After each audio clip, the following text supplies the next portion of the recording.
आप बता सर कितने की फोन? मैक्सिमम मैक्सिमम सर लिख दिया, मैक्सिमम 1.5 लाख, मिनिमम 1.5 लाख नहीं बोलते, मैक्सिमम 1.5 लाख। ठीक है, और कोई बताना चाहेगा उसका मोबाइल? मैम आप बताइए। और किसका सपना है महंगा फोन लेके आते हैं? हाथ रख।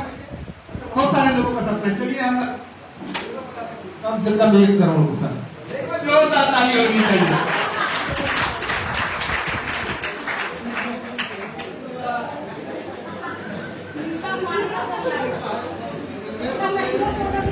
मेरे जो गुरुजी हैं वो बोलते हैं वचनम किम दलिद्रम, इंसान को कभी भी वचन से दलिद्र नहीं होना चाहिए। और कभी मौका मिले बोलने का, मौका कभी मिले बोलने का, तो इतना बोल दो कि लोगों को हजम ही ना हो। हाँ बजाइए ताली, बजाइए बजाने के मन को बजाइए। और मेरे भाई ने मुझे एक बात और बोली है कि इंसान एक ऐसा प्राणी है, इंसान एक ऐसा प्राणी है जिसके 24 घंटे में एक पल ऐसा आता है जिस पल उसके जमात में मां सरस्वती वास करती है। उन्होंने मुझे बोला है कि एक 24 घंटे में, पूरे 24 घंटे के सर्कल में एक पल ऐसा आता है जिस पल मां सरस्वती आपके जबान पे वास करती हैं, और उस पल, उस क्षण जो भी आप बोलते हैं वो आपकी जिंदगी पर घट जाता है। मेरी बात से सहमत हैं? मानते ही बात को आप लोग? 24 घंटे में एक पल जरूर आता है, लेकिन वो पल कौन सा होता है ये हमें नहीं पता। वो पल कौन सा होगा ये हमको आपको पता नहीं होता है। हो सकता हो दुर्गा प्रसाद जी के 24 घंटे के सर्कल में ये पल हो जो उन्होंने बोला, और अगले कुछ समय के बाद, कुछ सालों के बाद उनके हाथ में 1 करोड़ की मोबाइल। मैसेज क्या है ये समझने की जरूरत है। मैसेज ये है वचनम किम दरिद्रम, इंसान को कभी भी वचन से गरीब नहीं होना, कभी भी नहीं होना। मोर देन 95% लोग हमेशा दुख और तकलीफ की बातें करते हैं। जब भी वो बातें करेंगे अपने दुखों की, अपनी तकलीफों की और अपने संघर्षों की बात करते हैं कि आज मुझे ये दुख है, मुझे ये तकलीफ है, मेरे जीवन में ये कमियां हैं, मैं इस चीज को अभी तक नहीं ले पाया हूं। मोर देन हम 95% लोग अपने दुखों की, अपने तकलीफों की चर्चाएं या विचार करते रहते हैं। लॉ ऑफ अट्रैक्शन ये कहता है कि जिसके बारे में हम ज्यादा बात करेंगे, जिसके बारे में हम ज्यादा सोचेंगे, जिनके बारे में हमारे मन और मस्तिष्क में, जिनके बारे में जो ज्यादा बात आएगा वही जीवन में हम हासिल कर पाएंगे। हम जीवन में उसी चीज को हासिल कर। अब सोच करके देखिए 24 घंटे के अंदर आप जीवन में क्या सोचते हैं? यार आज जेब खाली है, ऐसे नहीं है, बड़ी गरीबी चल रही है, बड़ी तंगी चल रही है, बड़ी परेशानी चल रही है। हम आप यही सोचते हैं? आप ही की फोटो खींच रहे हैं। हम आपको प्रोफेशनल फोटोग्राफर अनाउंस कर देंगे, कर देंगे अगर आपने अगली बार कोई फोटो ली तो। मैं क्या बात कर रहा था आपसे?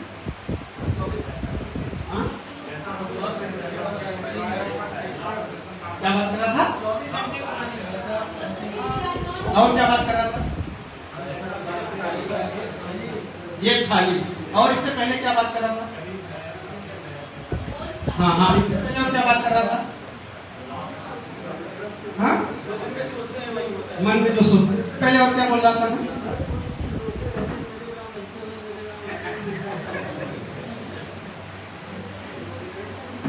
हमारे दुर्गा प्रसाद जी एक्टिंग का खजाना है। एक बार जोरदार ताली। अच्छा, जब भी कहा जाता है ताली बजाइए तो कभी कभी होता है दूसरे के लिए ताली बजाना होता है कि नहीं? इसलिए दूसरे के लिए ताली जब बजाना होता है तो नहीं बजती है, लेकिन कभी अपने के लिए ताली बजाना हो तो क्या बजेगी? क्या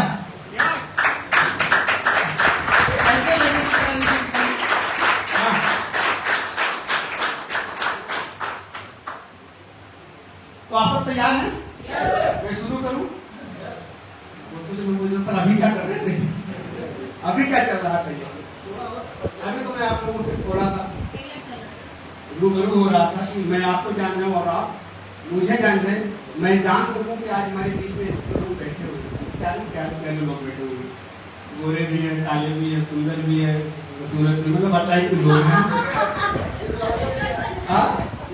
हाँ, दिल वाले भी हैं, छोटे भी हैं, बड़े भी, हर टाइप के जो लोग आज यहाँ बैठे हुए हैं। तो मोटे भी हैं, पतले भी हैं, ज्यादातर कर मेरा नाम ही नहीं आज के चाहने वाले क्यों ताली होनी चाहिए? आईटी के चाहने वाले सब आईटी के चाहने वाले हैं, चाहने वाले हैं।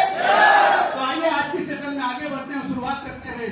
हम लोग जिस इंडस्ट्री के अंदर, इस खूबसूरत इंडस्ट्री के अंदर, जिस इंडस्ट्री के अंदर हम काम कर रहे हैं, उस इंडस्ट्री का नाम क्या है? क्या नाम है? पीछे वाले नाम क्या है? Direct selling industry. हम डायरेक्ट सेलिंग इंडस्ट्री के अंदर काम कर रहे हैं। कभी अगर हमसे आपसे पूछा जाए भाई साहब आप काम क्या करते हैं, आपकी इंडस्ट्री क्या है, देखिए ये जो वर्ड है ना, ये वर्ड हर आदमी आपसे नहीं पूछेगा, लेकिन जो क्वालिटी पीपल है, वेल एजुकेटेड पर्सन है, जो पढ़े लिखे लोग हैं, वो आपसे पूछ सकते हैं कि भाई साहब आप आईएनटी का जो टी शर्ट पहने हुए हैं, जिसके अंदर ये तुलसी पिए निरोगी लिखा हुआ है, आपके पीछे स्वदेशी अपनाएं और देश बचाएं ये लिखा हुआ है, ये क्या है? ये कौन सी इंडस्ट्री है? मैंने तो पहली बार सुना आईएनटी का नाम। तो आप बेशक ये बोल सकते हैं कि सर आईएमसी एक आयुर्वेदिक कंपनी है जो भारत में आर&डी करती है आयुर्वेद के ऊपर। किसके ऊपर? आयुर्वेद के ऊपर रिसर्च करती है और रिसर्च करके 100% प्योर और आयुर्वेदिक प्रोडक्ट की मैन्युफैक्चरिंग करती है। और मैन्युफैक्चरिंग करने के बाद बेचने का जो उन्होंने फार्मूला अपनाया, जो तरीका अपनाया, जो डिस्ट्रीब्यूशन का जो तरीका अपनाया है, वो तरीका इनका डायरेक्ट सेलिंग का है। क्या है? डायरेक्ट सेलिंग का है। और जब आप डायरेक्ट सेलिंग का नाम लेंगे ना, तो उसके दिमाग में क्वेश्चन खड़ा होगा, व्हाट इज डायरेक्ट सेलिंग? उसके दिमाग में तुरंत एक क्वेश्चन खड़ा होगा, ये डायरेक्ट सेलिंग क्या है? हमने तो पहली बार नाम सुना, तो क्या है डायरेक्ट सेलिंग? आप बता सकते हैं? बता सकते हैं? चलिए मैं सिंपल से आपको डेमो के माध्यम से मैं डायरेक्ट सेलिंग आपको बताता हूं। उसके लिए मुझे 7 लोगों की जरूरत है। कितने लोगों की? 7 लोगों की जरूरत है, जो अगले 2025 के अंदर, ऐसे 7 लोग जो 2025 के अंदर क्राउड प्रेसिडेंट बनना चाहते हैं, ऐसे 7 लोग आज स्टेज पे आ जाएं जो क्राउड प्रेसिडेंट बनना चाहते हैं 2025 के अंदर।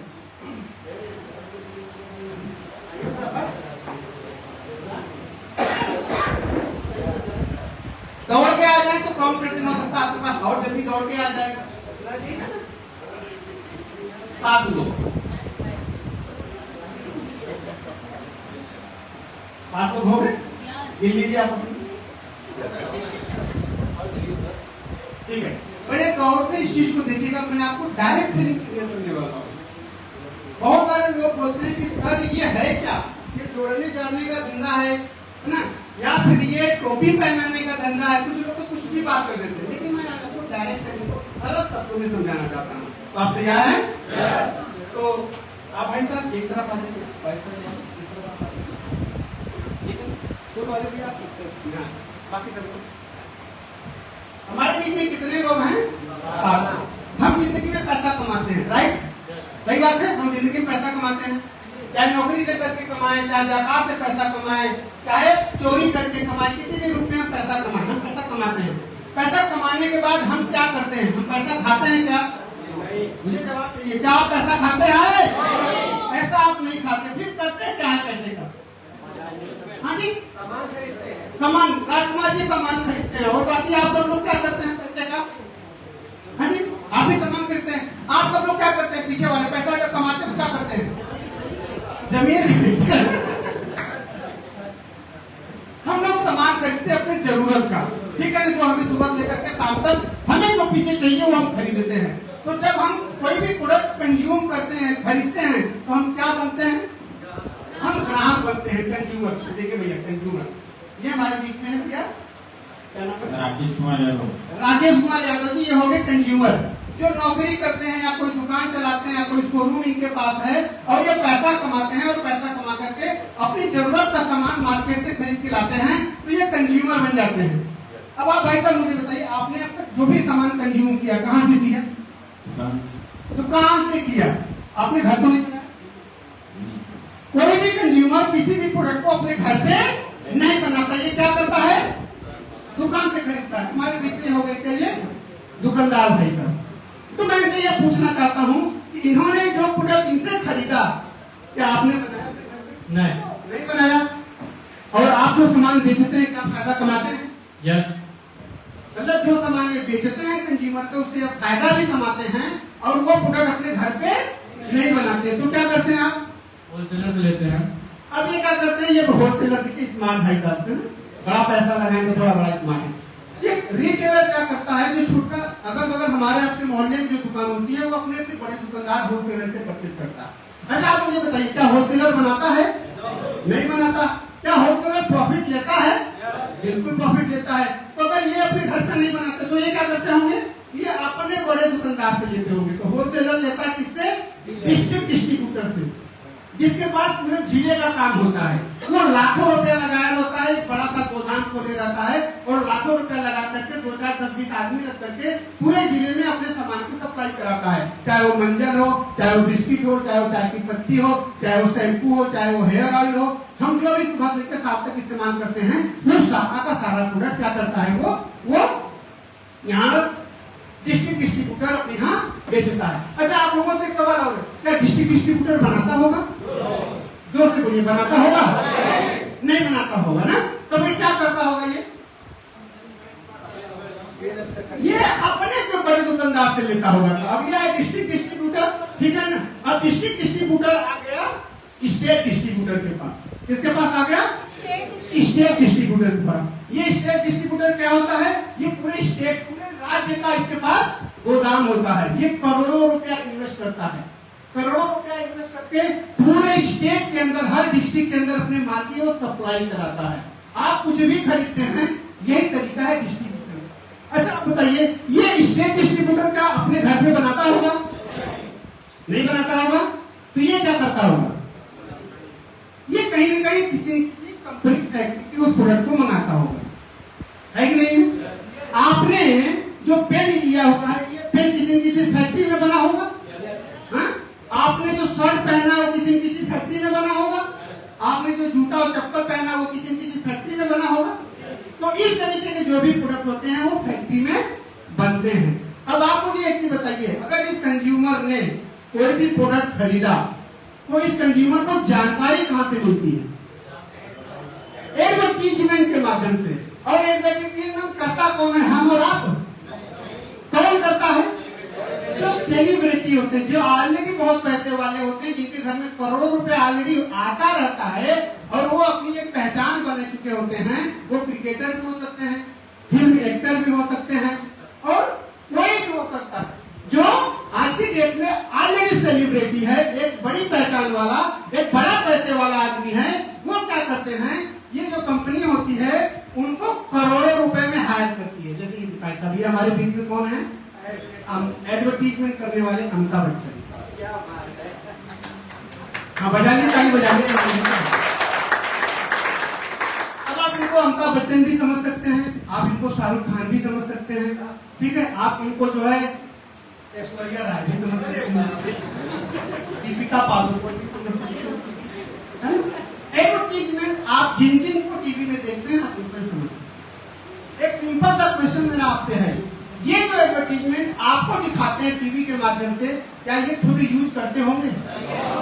जोर से आवाज चाहूंगा, क्या ये खुद यूज करते होंगे? नहीं यूज करते। अच्छा जब ये खुद यूज नहीं करते हैं तो उसकी क्वालिटी इनको पता होगी? क्वालिटी नहीं पता होगी। अच्छा क्यों ये एडवर्टीजमेंट क्यों कर रहे हैं? ये क्यों बता रहे हैं? किसके लिए? किसके लिए? पैसे के लिए। और पता है दुर्भाग्य क्या है हमारे हिंदुस्तान का? दुर्भाग्य आज हर फिल्म एक्टर लोगों को गुटखा खाना सिखा रहा है ना? हर फिल्म एक्टर हमारे समाज के लोगों को गुटखा खाना सिखा रहा है। हर क्रिकेटर या स्पोर्टमैन हमारे समाज को जुआ खेलना सिखा रहा है कि नहीं? बड़ा सम्मान में नहीं, उनके विरोध में बजाइए। हम बजाइए, आप जोरदार ताली बजाइए उनके विरोध में। सोच करके देखिए, हमारे आपके बच्चे या बचपन में हम जिनको आइडियल मानते थे, आज वो हमको गुटखा खाना और जुआ खेलना सिखा रहे है ना। आज यही हो रहा है हमारे समाज के अंदर। अब सोच करके देखिए, ये पैसा लेते हैं करोड़ों रुपया, ठीक, और दिखाते हैं झूठा प्रचार। अब ये प्रचार दिखाते हैं और ये कंज्यूमर खरीदता है। अब इनकी जेबों में जो करोड़ों रुपया आता है वो कहां से आता है? कंपनी देती है। इन सब के बीच में जो पैसा आता है वो पैसा कहां से आता है? कंज्यूमर देता है। इनकी जेब में जो पैसा जाता है वो कंज्यूमर देता है, इनकी जेबों में जो करोड़ रुपया जाता है वो कंपनी देता है। अब सोच करके देखिए कि अगर ये भाई साहब ने कोई भी सामान 100 रुपए की परचेज करी, कितने की? 100 रुपए की, 100 रुपए की परचेज करी, तो आपको क्या लगता होगा?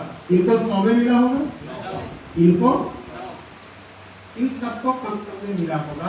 तो ये भाई साहब जो फैक्ट्री के ऑनर बने बैठे हैं, ये कितने में बनाते होंगे उस सामान को या उस प्रोडक्ट को? 100 रुपए के सामान को 20।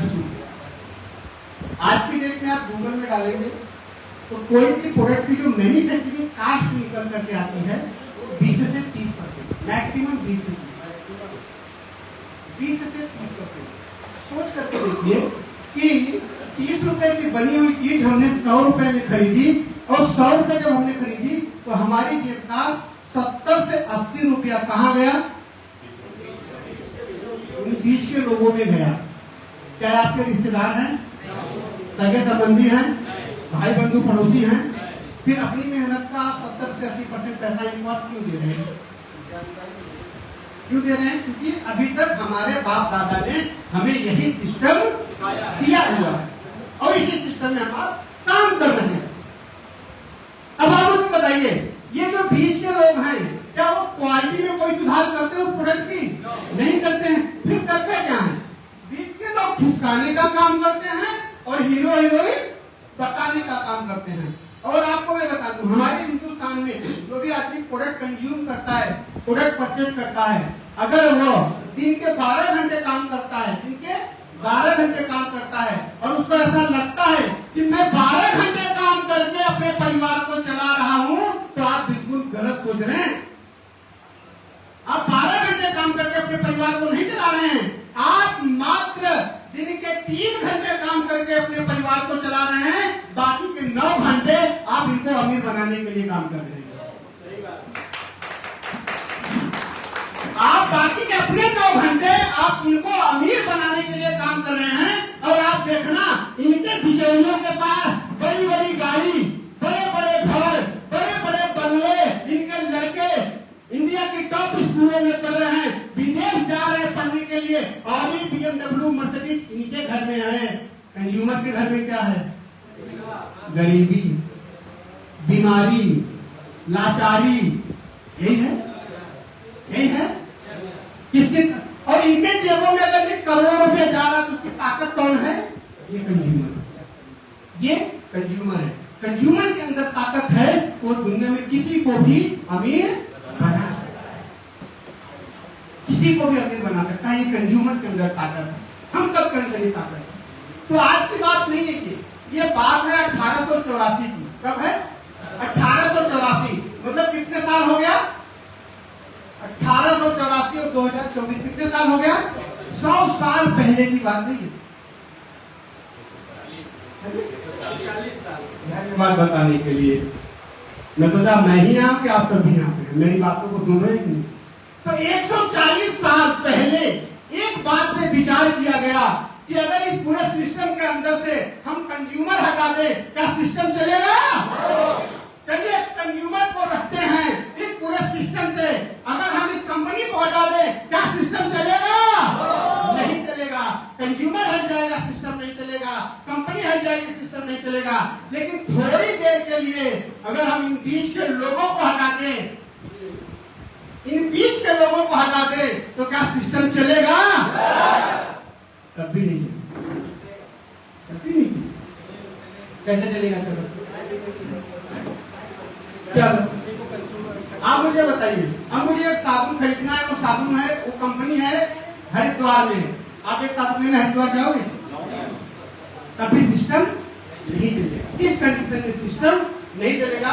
तो आज से 140 साल पहले एक नए व्यवसाय की क्रांति लाई गई, एक नया सिस्टम डेवलप किया गया। यह क्या गया, बीच के सारे लोगों को हटाया गया, कंपनी को 2 कदम आगे बढ़ाए, कस्टमर को 2 कदम आगे बढ़ाया और दोनों ने हाथ मिलाया, दोनों ने हाथ मिलाया, दोनों आपस में गले में मिल गए। अब सिस्टम चलेगा। This is direct selling. यही है डायरेक्ट सेलिंग, यही है डायरेक्ट सेलिंग। डायरेक्ट सेलिंग के अंदर क्या होता है मालूम है? हम जो कंज्यूमर होते हैं, हम जो प्रोडक्ट को कंज्यूम करते हैं, उस प्रोडक्ट को हमें एक सिस्टम के द्वारा, डायरेक्ट सेलिंग के द्वारा हमें वो प्रोडक्ट को डायरेक्ट मतलब उपलब्ध करा दिया जाता है। इसी सिस्टम का नाम डायरेक्ट सेलिंग रखा गया। और डायरेक्ट सेलिंग की पहली कंपनी की जो शुरुआत हुई है वो 1886 में हुई है। 2 साल पहले इस पे विचार किया गया और 2 साल में इसको सिस्टम को चालू कर दिया। तो मैं एक बार जोरदार ताली चाहूंगा सभी भाई साहब लोगों के लिए।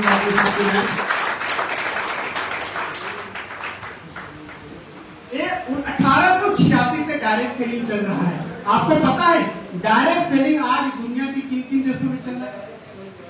हेलो, आप लोग हैं यहाँ पे? है यहाँ पे? तो डायरेक्ट सेलिंग कितने साल हो गए चलते हुए? 138 साल। और आपको एक चीज पता है, अभी तक दुनिया में कितने देशों में डायरेक्ट सेलिंग चल रहा है पता है क्या? पता है? आज के डेट में वर्ल्ड में 150 से ज्यादा कंट्री के अंदर डायरेक्ट सेलिंग चल रहा है, उसमें भारत भी शामिल है। 150 से ज्यादा कंट्री के अंदर डायरेक्ट सेलिंग काम कर रहा है। और आपसे मैं एक सवाल पूछना चाहता हूँ, आप मुझे एक चीज बताइए, डायरेक्ट सेलिंग के अंदर 1 महीने की कितनी पे आउट लेने वाले लोग हैं दुनिया में? कोई बता सकता है? इसका जवाब किसी के पास? किसी के पास है? तो डायरेक्ट सेलिंग इंडस्ट्री एक ऐसी इंडस्ट्री है जहां एक सामान्य घर में, गरीब घर में जन्म लेने वाला व्यक्ति, कम पढ़ा लिखा अनपढ़ जैसा व्यक्ति आज की डेट में इसी संसार के अंदर 700-800 करोड़ साल की इनकम ले रहा है। मैं टर्नओवर की बात नहीं कर रहा, मैं खाली मत बनाइए। ये छोटी मोटी इनकम नहीं है ये, और उस इनकम लायक आप ताली बजा भी नहीं पाओगे, क्योंकि वो क्वालिटी भी नहीं आप लोगों ने भी डेवलप करी। तब बजा भी देते हैं। चलो 700-800 करोड़ रुपया साल की इनकम। क्या आप ये सोच सकते हो, क्या ये संभव हो सकता है? 700 करोड़ रुपया एक साल की कमाई, क्या ये संभव हो सकता है? क्या ये संभव हो सकता है? ये संभव हो सकता है सिर्फ आईएमसी डायरेक्ट सेलिंग इंडस्ट्री के लिए। तो मैं चाहूंगा उनके लिए एक बार जोरदार ताली होनी चाहिए, जिन्होंने सब पवित्र सिस्टम इस संसार को दिया है। एक बार जोरदार ताली होनी चाहिए। क्योंकि अगर ये डायरेक्ट सेलिंग नहीं आता तो हमारे जैसा, आपके जैसा आम इंसान, सामान्य घर में जन्म लेने वाला इंसान कभी भी बड़े सपने नहीं। आइए आगे बढ़े। और आगे बढ़ने से पहले हम जिस कंपनी के अंदर काम कर रहे हैं, हेलो, मेरी आवाज दिखाई पड़ रही है?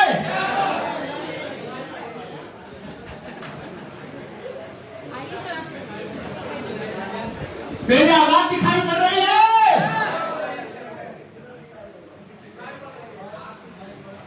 मेरी आवाज दिखाई पड़ रही है? अभी भी कुछ लोगों को हाँ कह रहे हैं, किसी को कह रहे हैं। मैं शानदार ताली चाहूंगा हमारे हिंदुस्तान में इस ग्रेट पर्सनालिटी के लिए।